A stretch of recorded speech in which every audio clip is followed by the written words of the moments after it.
کہ مریم جب گئی تو جانے کے بعد انہوں کو بچے کی ولادت ہوئی. بچہ جب پیدا ہوا تو ان کی جو ہے وہ خوشی میں اللہ رب العزت نے حضرت مریم سے کہا مریم تو یہ خشک ٹہنی کو جو ہے وہ حرکت دے. اس نے حرکت دیا تو خشک ٹہنی سے کھجور گرنے لگی, تازہ کھجوریں, نیچے پانی کا چشمہ جاری ہو گیا. حضرت عیسیٰ علیہ السلام کو جب گود میں لے کر کے آئی, اور جب گود میں لے کر کے آئی تو اس وقت لوگوں نے کہا اے مریم تو نے یہ تیرا گھرانہ تو بڑا پاکیزہ گھرانہ تھا اور یہ بغیر باپ کا بچہ کہاں سے آیا؟ تو مریم نے کہا میں نے تو آج کچھ کہنا ہی نہیں ہے, میں نے تو چپ کر روزہ رکھا ہے. تو جھولے میں حضرت عیسیٰ تھے, وہ کہنے لگے اے لوگوں اس سے نہ پوچھو, مجھ سے پوچھو. کیا پوچھو؟ انہوں نے کہا انی عبداللہ, میں اللہ کا بندہ ہوں, اللہ کا بندہ, میں عبداللہ بن کر کے آیا ہوں. اللہ نے مجھے کتاب عطا کی ہے, اللہ نے مجھے نبوت عطا کی ہے. یہ کون کہہ رہا ہے؟ چند گھنٹے کے عیسیٰ علیہ السلام کہہ رہے. عیسائی کہے گا بول اے مسلمان اب بتا تو عیسیٰ کو مانتا ہے کہ نہیں مانتا؟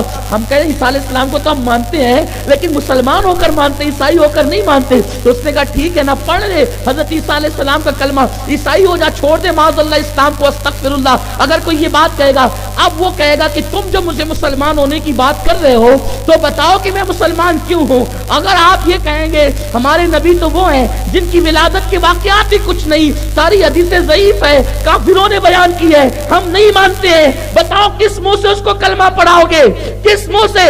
وہ تو بتا رہا ہے کہ عیسیٰ علیہ السلام کی ولادت کے وقت یہ باتیں ہوئی ہے.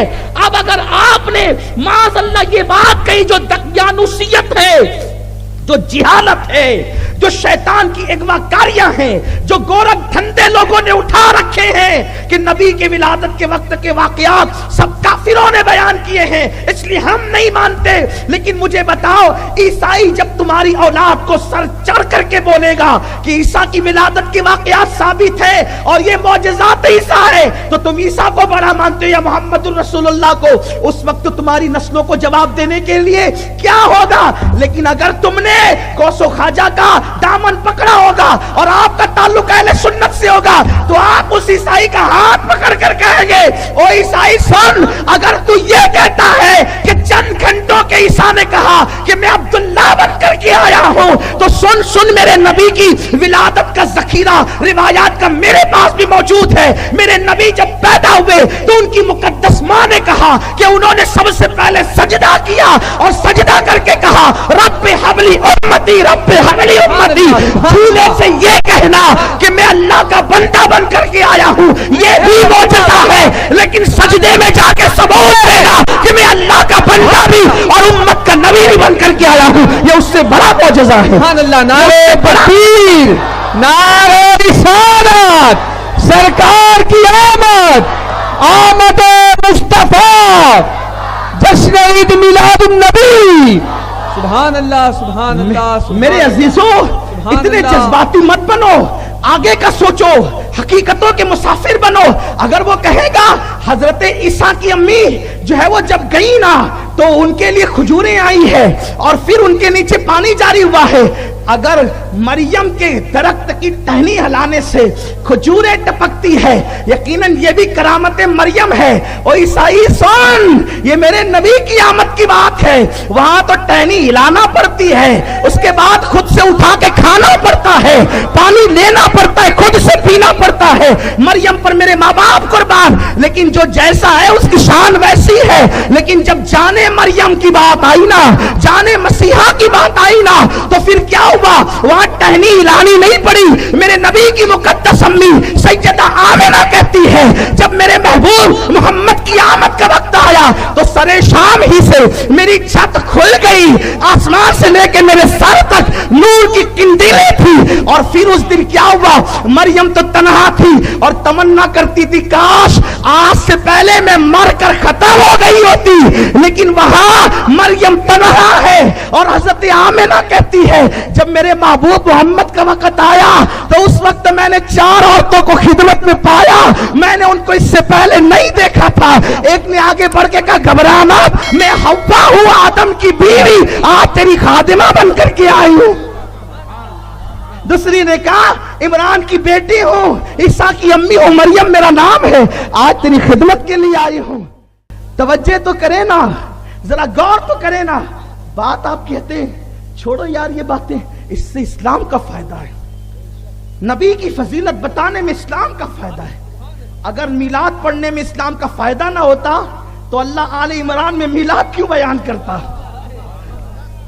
اللہ آل عمران میں میلاد کیوں بیان کرتا؟ اور اگر میرے عزیز تجھے میلاد سے اتنی نفرت ہو گئی ہے تو پھر ذرا وہ صورتیں چھوڑ دیا کر تراویح